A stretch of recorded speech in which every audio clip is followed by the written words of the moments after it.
मुझे आशीर्वाद मिला है मैया का, ऐसा आशीर्वाद किसी भारत माता की कुख में जन्मने वाले सभी संतानों को मिलना चाहिए। आज के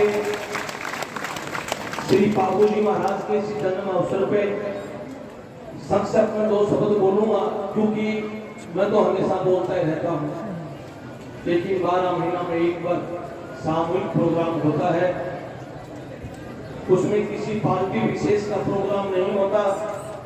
लोक देवता भगवान सबके होते हैं, ऐसा ही हिंदू के हैं, ऐसे मुस्लिम के हैं, वैसे भारत धरा पर जन्म लेता है वो अपने आप में सौभाग्यशाली है, क्योंकि जिस धरती पे राम ने जन्म लिया, जिस धरती पे भगवान कृष्ण ने जन्म लिया, जिस धरती पर गुरु गोविंद सिंह जी ने जन्म लिया, अनेक अनेक संतों ने जन्म लिया, ऐसी भूमि में हम सब लोगों को जन्म लेने का सौभाग्य मिला है, इसलिए हम सभी धन्य हैं।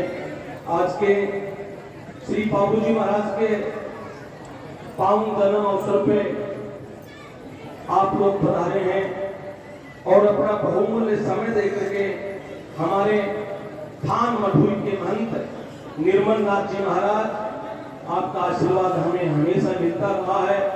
और आपके गुरु जी सुंदरनाथ जी तो मुझे मेरे से बड़ा प्रेम रखते थे, उनका बड़ा स्नेह होता था, उनका हमें हमेशा सानिध्य मिलता था।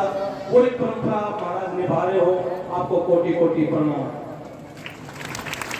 आशीर्वाद स्वरूप में बालाजी धाम से महंत जी महाराज भी पधारे हैं और आज के मुख्य अतिथि के रूप में हमारे हरियाणा से और इसी धाम से जुड़े हुए कई वर्षों से इनकी श्रद्धा और भाव सुभाष जी बुराड़ा साहब, सांसद, राज्यसभा सांसद हरियाणा, और हमारे राजस्थान के नहीं हिंदुस्तान के मेरे परिवार के, जिस वंश में मेरा भी जन्म हुआ है, जिस वंश में बाबूजी महाराज का जन्म हुआ है, उसी वंश में हमारे लाडले बड़े भाई और राजस्थान के पूर्व प्रतिपक्ष नेता राजेंद्र सिंह जी राठौड़ साहब पधारे हैं, आपका भी कोटि कोटि धन्यवाद।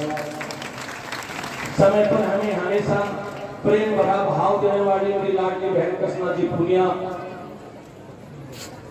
और सबसे सुंदर बात बताना चाहूंगा मैं, हमारे चूरू में जो हमारे पुलिस के एसपी साहब हैं, इनसे मुझे बहुत कुछ ऐसी बातें अच्छी लगी। एक बार हमारे चूरू में और हमारे राजगढ़ में कुछ ऐसे कांड हो गए थे, गोली कांड।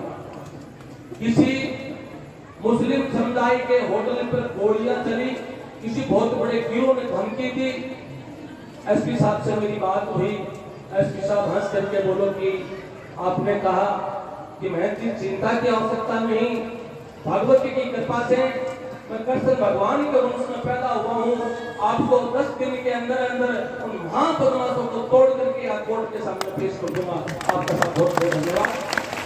और हमारे राज्य सीमा हरियाणा की लगती है, इसी सीमा पे हमेशा अपने ड्यूटी देने के लिए ये हमारे आईपीएस जो अभी नए आईपीएस बने प्रशांत किरण साहब और डीएसपी साहब, एडिशनल एसपी साहब किशोर लाल जी, और यहाँ के सीआई पुष्पेंद्र जी धाजरिया साहब, और हमारे चंद्रराम जी, गुरु वासुदेव जी, राधे श्याम जी, सारे मेरे अपने हैं, सबका नाम लेना चाहूंगा, क्योंकि आपको पता है कि हरियाणा में चुनाव चल रहे हैं और दोनों का ध्यान उधर पड़ा है भारत माता की जय की तरफ, इसलिए ये भी जानना चाहेंगे। इतना जरूर कहना चाहूंगा कि आप मंच पर सुभाष जी तो गवाह हैं, या एसपी साहब, मैं हमेशा से लोगों को एक बात जरूर सिखाता हूँ कि आप सनातन धर्म की प्रथा और परंपरा को मानो,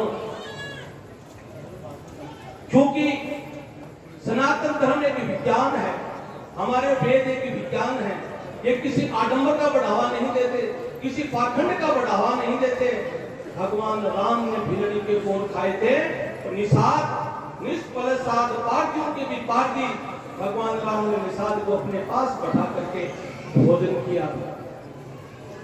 दूसरा, समाज में कुरीति मिटाने के लिए, ऊंच नीच और जाति धर्म का भेदभाव मिटाने के लिए हमारे बहुत सी शक्तियां प्रकट हुई।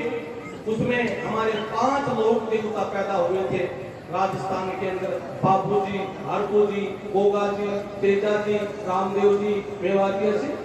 बहुत से समय समय पर भगत जन संसार में कल्याण के लिए पैदा हुए थे, जिनकी प्रेरणा है कि सब संतों ने, भगवान ने, सब ने हमें शास्त्रों में सिखाया गया है कि भक्तों, आज के समय में परिवार में 5 सदस्य हैं तो 3 सदस्य बीमार हैं। बीमारी किसी ओपरी प्राणी भूत प्रेत से नहीं होती, बीमारी खान पान, रहन सहन, स्वभाव से और डिप्रेशन से रोग बढ़ता है। इसलिए किसी भी रोग के लिए झाड़ा फूसा की आवश्यकता नहीं होती। अगर बीमारी है तो भगवान राम ने भी हनुमान जी के द्वारा बैठ जी को बुलाया, बैठ जी ने सजीव बूटी को बताई, हनुमान जी लेकर के आए और लाए, सजीव ने प्राण बचाए, लखन बचाए। ऐसी हमारी भक्ति में भी आता है। इसलिए आज खान पान से बहुत रोग फैल रहा है। सबसे कहूंगा, टूना टोटका झाड़ा फूसा की जरूरत नहीं। बीमारी है आपको, औषधियां ले, और औषधियां लेते लेते चारपाई में बैठे हुए हो, नित्य नियम से भगवान का स्मरण किया करो। कई बार दवाई काम नहीं करती तो दुआ प्रार्थना काम कर देता है। दूसरा, सभी श्रद्धालुओं को कहना चाहूंगा कि आजकल एक ऐसी बीमारी पैदा हुई है सुभाष जी, जिसका न तो हॉस्पिटल आप खोल सकते, आप हिंदुस्तान में सबसे बड़ी पार्टी के रूप में आप राज कर रहे हो, उस बीमारी का न आप डॉक्टर पैदा कर सकते, न औषधालय खोल सकते। उस बीमारी का क्या नाम है? ग्रह कलेश।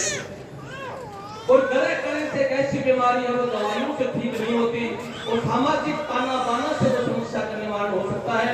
इसलिए आप अपने समाज से जुड़ करके रहे। समाज भगवान का दूसरा रूप होता है। और बेटी की चर्चा करें, शास्त्रों में राक्षसों से देवता भी 100 बार हार गए थे ना, तो देवताओं ने भी मां भगवती को प्रकट किया। या देवी सर्वभूतेषु शक्ति रूपिणी संस्थिता, नमस्तस्यै नमस्तस्यै नमस्तस्यै नमो नमः। भगवती प्रकट हुई तब देवताओं की रक्षा की। तो उस युग में देवी की जरूरत है, तो आज भी अपने समाज में कन्या बचाने की जरूरत है, बेटी बचाने की जरूरत है। और एक याद रखना, हमारे यहाँ एक बहुत बड़ा कांड हुआ था आग जलने का। उसमें 2 मिनट, हमारे राजगढ़ तहसील में एक परिवार में अचानक आग लग जाना, उस परिवार में 3 सदस्य की मौत हो जाना और बड़े बड़े तांत्रिक बाबा जी उसी गांव में घूमने लगे। और उस समय में हमारे एसपी साहब ज्वाइन की थी आकर के, हमारे राजस्थान के बहुत अच्छे पत्रकार श्रीनिवास जी, उनसे मेरी बात हुई कि श्रीनिवास जी अगर मुझे बुलाओ वहां पे, मैं आता हूं। बोले महाराज जी आग अचानक लग रही है। अचानक कुछ नहीं लग रही, मरने वालों का पोस्टमार्टम करवाओ, 2 मिनट में भूत का पता लग जाएगा।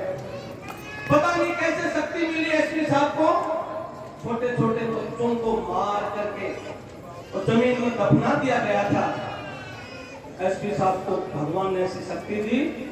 अब दोनों जोड़ी बैठी हुई हैं, इन्होंने छोटे छोटे बच्चों का पोस्टमार्टम करवाया और उन बच्चों का हत्यारा उनका बाप ही मिला। तो मुझे कैसे अनुभव हुआ कि हमारे लुब्बी गांव में भी आग लगती थी और सरपंच पंचायत पूरी इकट्ठी होने लगी। वो बोले महाराज जी आप बताओ, सीसीटीवी कैमरे भी लगा दिए। तो मैंने बोला ये आग मैं पकड़ा दूंगा। तो उन्होंने क्या किया, एक माचिस के अंदर कपूर डालना, थोड़ी सी आग डाल दी और छान पर लगा देते थे, आग लग जाती थी। हमने वो पकड़ा के दिया। एसपी साहब इस प्रकार से आपकी मेरी ठीक बन रही है। ये अंधविश्वास को मिटाना है और विश्वास को जोड़ना है और समाज के अंदर भाईचारा जरूर बनाए रखना। बराबर पड़ोसी गरीब है, आपके ऊंची हवेली है, उस गरीब पड़ोसी की झोपड़ी में आग लगेगी तो आग की लपट ऊपर जाएगी तो आपके भी महल को खतरा है। इसलिए समाज में सबको समझ, सबका आदर करें, इन भाव के साथ